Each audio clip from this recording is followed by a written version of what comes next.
Olá pessoal, hoje eu vou falar novamente sobre um assunto sobre navegação, tá? Aí vocês vão pensar, lá vem ele de novo com aqueles assuntos complicados. Não, dessa vez eu vou facilitar muito mais do que o vídeo anterior, né? Que foi bastante pesado, né? Sobre a passagem meridiana do Sol, né? Como calcular a latitude, né? Pela passagem meridiana do Sol. Mas dessa vez eu vou falar de um assunto que não é tão simples assim, mas eu vou simplificar ao máximo, fazer de uma forma bem fácil mesmo, mas de qualquer forma eu vou deixar os links na descrição do vídeo aqui embaixo, para vocês se aprofundarem no assunto se pretenderem, ok? Se vocês quiserem, se vocês forem navegadores, se vocês quiserem dar uma estudada, se vocês forem utilizar barcos ou lanchas para navegar, vocês terem uma ideia do que é calado, o que é o disco de Plinson, o que é estabilidade e como é que se calcula, como é que você mede o calado do navio e como é que você mede a altura do navio, tá? Isso é respondendo a pergunta de um dos meus inscritos que me fez essa pergunta, tá? Como medir a altura de um navio? E eu tive que fazer uma explicação longa para ele. Eu vou fazer essa explicação para vocês, não tão longa assim, mas eu vou explicar como é difícil você saber a altura de um navio sem você ter a medição do calado. Então vocês têm que saber primeiro o que é calado, como se medir o calado de um navio, tá? O que é estabilidade, tá bom? Que em aviação se conhece como balanceamento, o que é estabilidade em navegação, em marinha. E vocês vão ter uma boa ideia sobre esse assunto de uma forma simples, bem simples mesmo, com imagens, tá? Que eu consegui pela internet, deixando os links para vocês conferirem as fontes de consulta, para vocês darem uma estudada também se preferirem, ok? E sem roteiros. Eu não gosto muito de fazer roteiros, vocês sabem disso. Às vezes eu sou obrigado a ler alguma coisa, mas dessa vez eu não preparei roteiro nenhum. Eu apenas separei tópicos que durante o meu áudio eu vou ler os tópicos para me lembrar dos assuntos que eu tenho que falar durante o vídeo. Prometo que não vai ser muito longo. Eu acredito que essa introdução deve ser mais longa do que o próprio vídeo em si, tá bom? Com vocês o Homer, novamente, ele vai sempre estar presente aqui, porque ele já é praticamente um personagem adicional aos meus vídeos. Não, a hora que vocês cansarem dele é só me dizer aqui nos comentários, chega de Homer, aí eu tiro o Homer do vídeo e ele não aparece mais. Mas enquanto vocês gostarem da presença dele, ele vai estar aqui, tá? É porque ele quebra aquela coisa, quando eu estou muito sério falando sobre um assunto com seriedade, como esse, por exemplo, vai ser um assunto sério, eu vou falar com seriedade sobre esse assunto. A presença do Homer ali, a intenção é dar um descanso ao cérebro de vocês. É fazer uma coisa lúdica, assim, pequena, não fazer uma coisa muito divertida, não transformar o vídeo em piada, mas deixar ele de uma forma mais lúdica, para facilitar um pouquinho o cérebro, para dar uma refrescada, uma pequena aliviada na seriedade do assunto. Esse assunto sobre calado, disco de Plinson e estabilidade é seríssimo, gente. Pode botar um navio no fundo. Ok? Então vamos saber o que é isso tudo? Vamos conhecer o que é calado, disco de Plinson, quem foi Plinson, e sobre estabilidade e como medir o calado do navio? Então bora, vem comigo.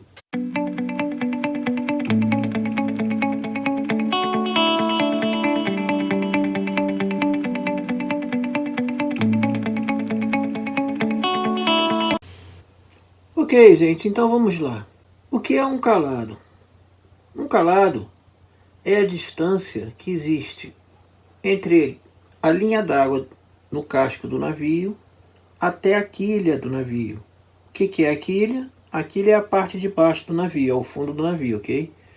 Então, a quantidade de casco, a quantidade do navio em metros ou em pés, tá? Dependendo do tipo de medida que você estiver lendo, que existe entre a linha d'água e o fundo do navio, é chamado de calado.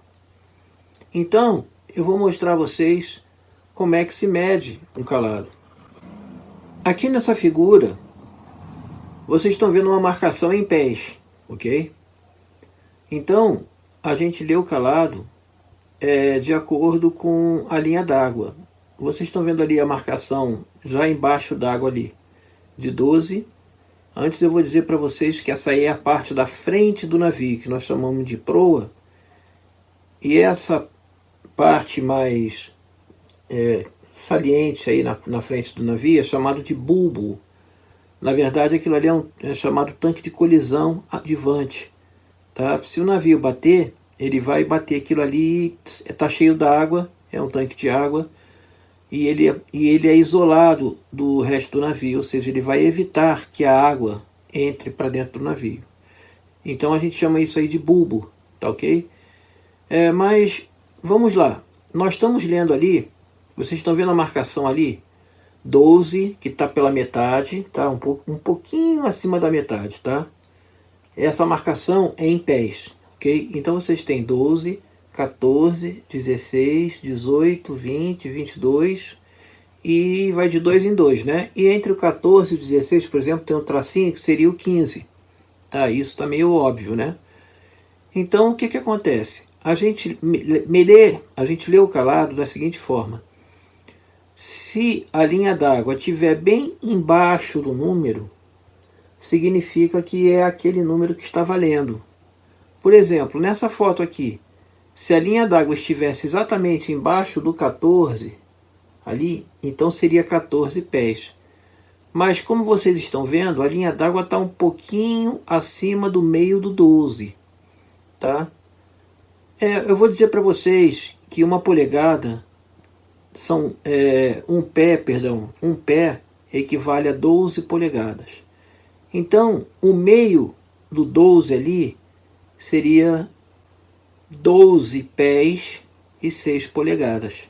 Tá? Como está um pouquinho acima do meio do 12, a gente pode mais ou menos dizer que é 12 pés e 7 polegadas.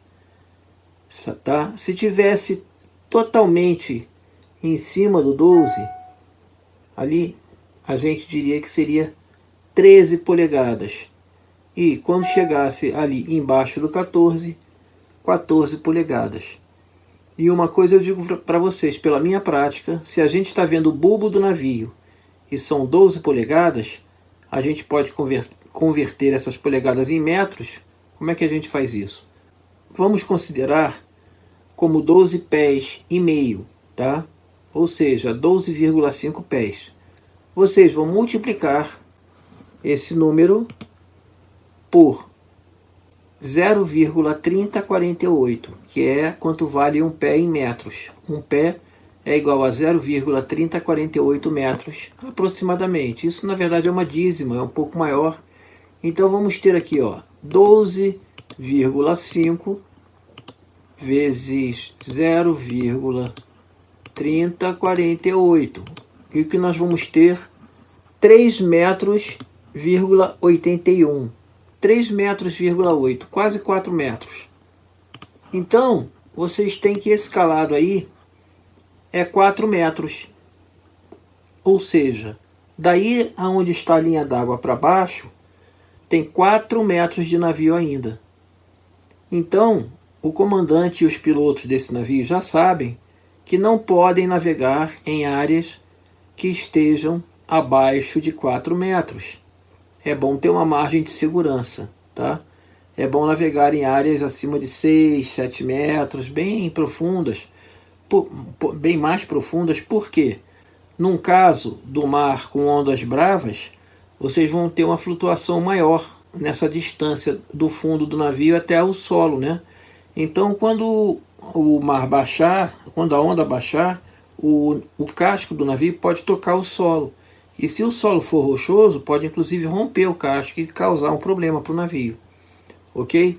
Então, essa é a medida do calado que vocês podem ver em pés. Quando é metros, quando o calado é em metros, é exatamente a mesma coisa. Tá? Vocês vão entender da mesma forma. Se vocês verem um número abaixo, vamos supor que essa imagem que vocês estão vendo do calado aqui seja em metros. Tá? Então aqui vocês teriam, se tivesse bem embaixo do 12, seria 12 metros. Como está um pouquinho acima da metade, podem considerar 12,7 metros. Tá? O que seria 12 metros abaixo da linha 12 metros de navio abaixo da linha d'água. Ainda, vocês têm 12 metros de navio daqui para baixo, tá? Eu vou mostrar uma imagem para vocês, vocês vão entender melhor o que é o calado, tá? Aqui, ó, tá vendo? Dessa linha, nessa parte azul, essa medida azul é o calado que a gente acabou de ver agora, tá?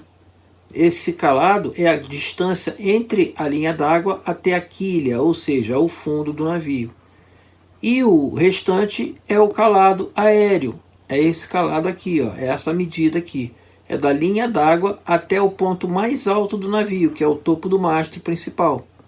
Esse a gente chama de calado aéreo. É muito importante conhecer essa medida por quando você for passar por baixo de pontes que não se movimentam, como por exemplo a ponte Rio-Niterói, no Rio de Janeiro. Então, eu espero que vocês tenham aprendido. É assim que se lê o calado de um navio, certo? E o disco de Plimsoll? O que é o disco de Plimsoll? Vamos lá.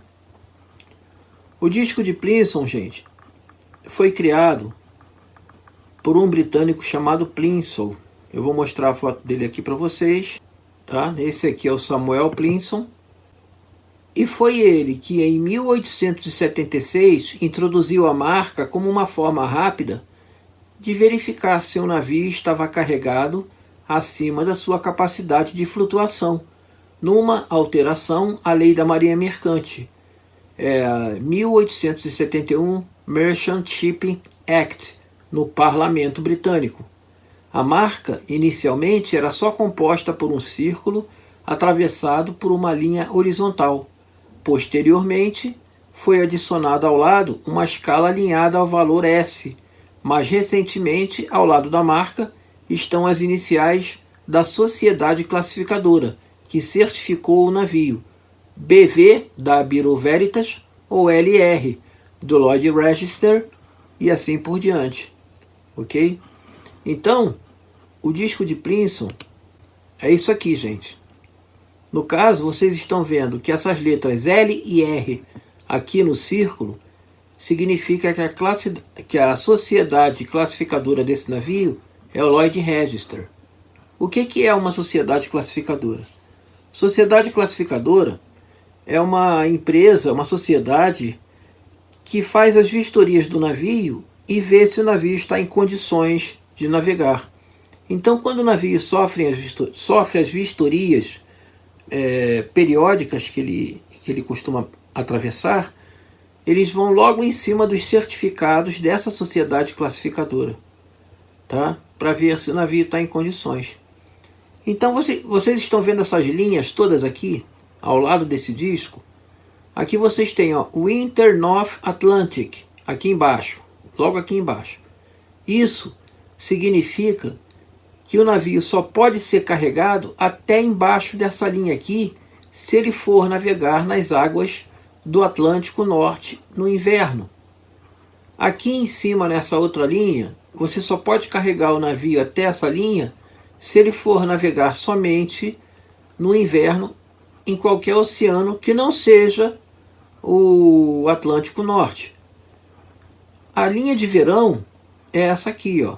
Ou seja, se for verão, vocês vão ter que usar essa linha aqui. Só pode carregar o navio até essa linha. Aqui são as linhas da área tropical. Tropical Water, olha.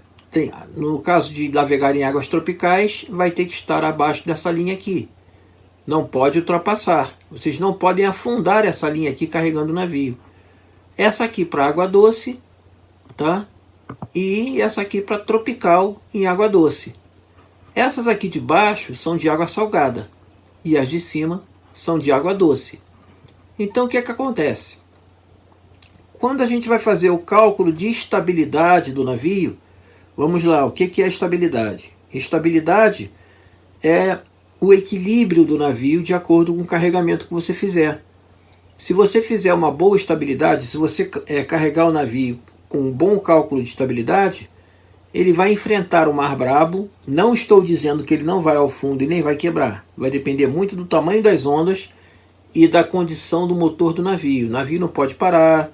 Isso tudo eu vou explicar num próximo vídeo, quando eu falar em navegação em capa. Ou seja, navegação durante o mau tempo.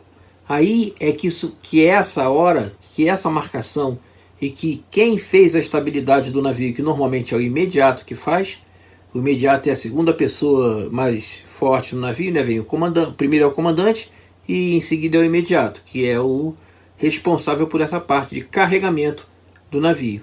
Então, a estabilidade vai determinar se o navio vai poder navegar nesses lugares. O importante disso é que quando a pessoa que faz o cálculo da estabilidade saber para onde o navio vai, é lógico, porque se nós estivermos aqui no Brasil no verão, nós vamos utilizar essas marcas de verão. Mas se o navio for para um porto que fique que vai chegar lá no Atlântico Norte, no porto no Atlântico Norte, e vai ser inverno, porque vocês sabem que as estações do ano são inversas, né? Aqui no hemisfério sul, quando é verão, no hemisfério norte é inverno. Nesse caso, nós vamos sair da área de verão e vamos entrar na área de inverno. E o que é pior, no Atlântico Norte, que lá o mar é muito bravo. É muito raro ter um mar calmo lá. Então nós vamos ter que usar essa linha aqui.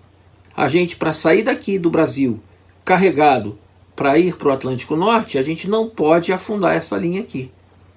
Então existem as vistorias antes do navio sair. Se o navio tiver com essa linha afundada, já vai ter problemas. A gente já vai ter que tirar a carga do navio para poder suspender essa linha aqui. Tudo isso é calculado de uma tal maneira e que quando o navio, por exemplo, quando o navio, por exemplo, é graneleiro, o imediato fica inclusive lá no convés olhando. Quando atingir essa linha aqui, tem que parar.